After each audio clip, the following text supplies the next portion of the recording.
Ladies, gentlemen, and Pandorans of all ages, Avatar Frontiers of Pandora has just released today, and it is an absolutely gorgeous game. Having now gotten a fair few hours into it myself, learning the basic systems, finding some cool things, and just doing my best to explore and understand every little thing the game doesn't quite tell you or prepare you for, and I'm going to share this knowledge with all of you that I've gotten from this so that you can get the best start possible yourself within this game, a start that will both provide you with power, so you don't feel overwhelmed by the combat of the game, and that can also give you some better quality of life and help you understand some of the more convenient systems at play that can save you hours over the course of a playthrough if you know how to use them. All that said, this will be as spoiler-free as possible. We will not touch on the story even remotely, so anyone wanting to go into the game blind can enjoy and utilize this for themselves. And as a result of that as well, for the most part, I will be going in chronological order within the game, just so you know when things are relevant to you.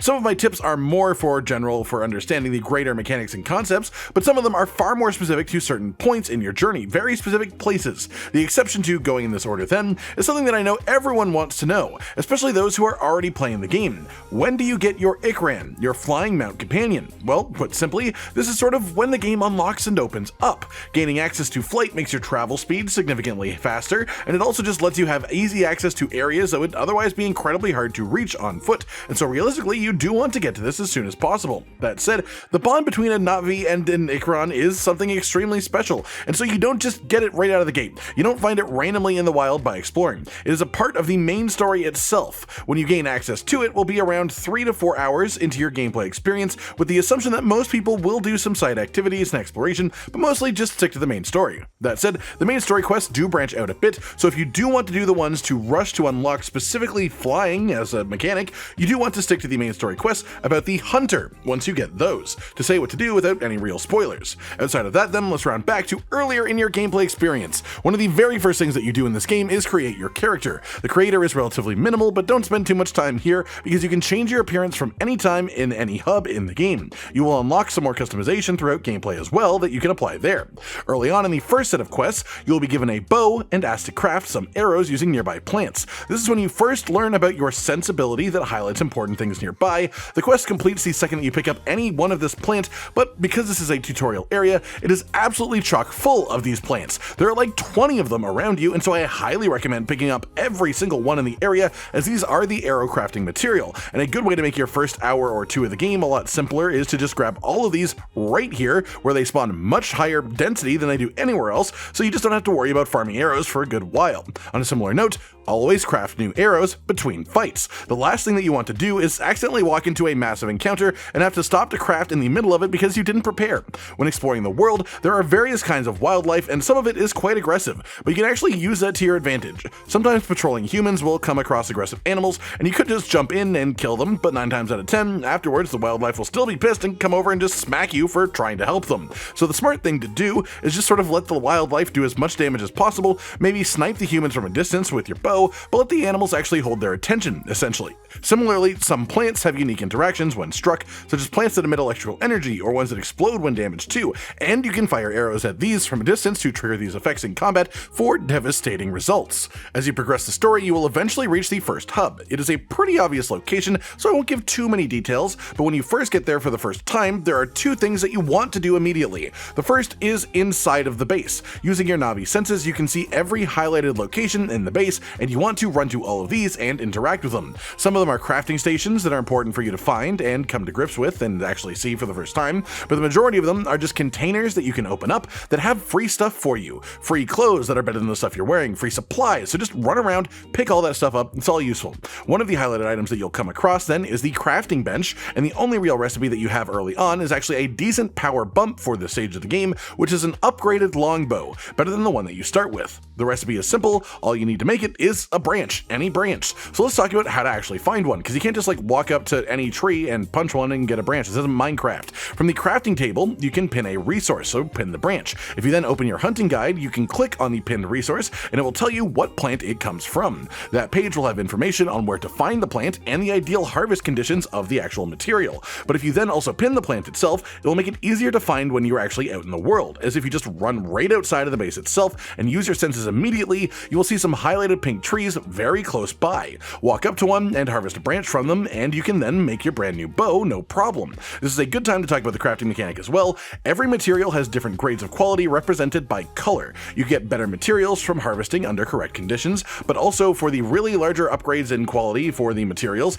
it's just sort of random spawn chance on every plant, on every animal, so you have to check them as you are running by to see if one is marked as being higher quality. The same goes for the animal parts too. Using higher grade materials will simply increase the stat of the item that you craft using them. If you craft this bow with a low grade branch, it does around 20 damage. A higher grade one can bump that up by a hell of a lot. Either way, the first simple branch craft is a solid damage increase very early on when this is really your only weapon choice. Not too long past this point, you will unlock skill trees and skill points in a story moment that I won't be spoiling, but I have seen woefully little information on the skills and the skill points and the skill trees in this game at all from pre-release content, so I know it's something that people would love more information on. Essentially, once unlocked, there are 5, technically 6 skill trees. The 5 skill trees up top are Survival, which is things like health and defense, Warrior, which is combat of all kinds, Hunter, which is to do with hunting the animals and resource management, like maximum ammo increases, Crafting, which increases the quality of your crafts and makes crafting easier in general. Then the final tree, which I won't show you here ahead of time, has to do with mounting.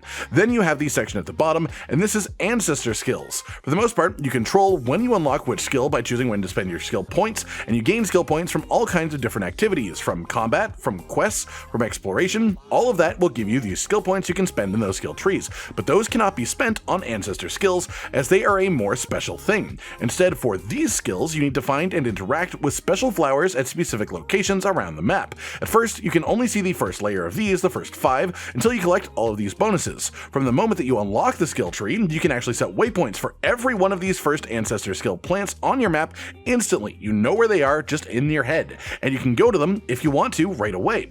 One of them is easily accessible at ground level west of the starting area. The rest of them are much further away, and some of them are quite high up, so I absolutely recommend waiting to get the majority of these until you have access to your Ikran so that you can actually fly to the rest of them rather than just hoofing it on foot beforehand. That said, as far as the actual spendable skill points, let's talk about some smart places to spend your early ones. The first thing that I recommend is going into the survival tree and spending the 3 points required to get this upgrade here, which is +1 healing plant capacity. This just makes combat smoother and more comfortable and allows you to recover easier from damage intake. The second one I recommend getting in the warrior tree also requires 3 points to get into, which is double capacity for your ammo, your arrows, and your spears. And this will just make other parts of the combat even more comfortable and a bit easier too. The final skill that I recommend getting early on is also within this tree, and it's this one over here that gives you a 4th weapon slot. There are 8 weapons available in the game, and by default, you can only hot swap between 3 of them at a time. But this upgrade makes that 4, so you can actually use half of these weapons on the go, which will essentially just let you use everything that you have access to on early in the game.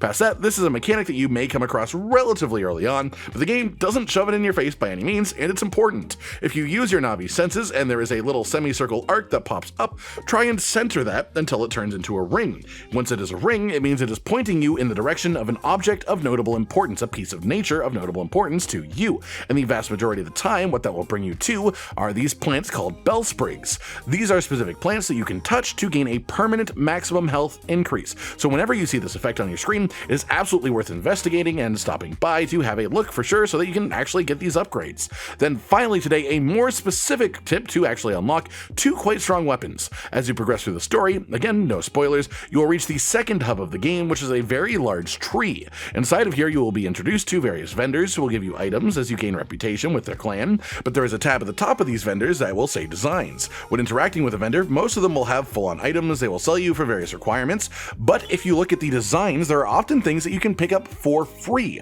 such as from this weapon vendor in the second hub, who will just give you the designs for a strong longbow and strong heavy bow relative to the time that you receive them, and their crafting requirements are extremely light and easy to find nearby for another very notable weapon upgrade early on for yourself. That's it for today then, really everyone. Just a nice little guide to get you started on your journey in Avatar Frontiers of Pandora. Some early ways to get used to some important mechanics, the time of when you unlock some important things, and just some more particular tips to get you situated and comfortable within the first few hours of this game before things open up a hell of a lot more. I hope you've enjoyed this then, and hopefully it helps you out, and I hope you are all just enjoying jumping into this wonderful game as you get yourself into it. The combat may be a little bit light mechanically speaking, but the world design, the creatures, the audio, it's all just ridiculously impressive in so many ways, and it's extremely easy to find yourself immersed in the setting as as a result. Like if you liked the video, subscribe to the notification bell for more, and most importantly, ladies and gentlemen, until next time, stay sweet. Josh, Cotton, and Hollow with the videos, dropping the humor like a hammer on your tippy toes, bringing entertainment on a daily arrangement to take our insanity and turn it into entertainment. Yes, I said entertainment twice, to reiterate that it is nice to look into your faces on a mostly daily basis when you let us in your homes to make the whole world a stage. Goodbye.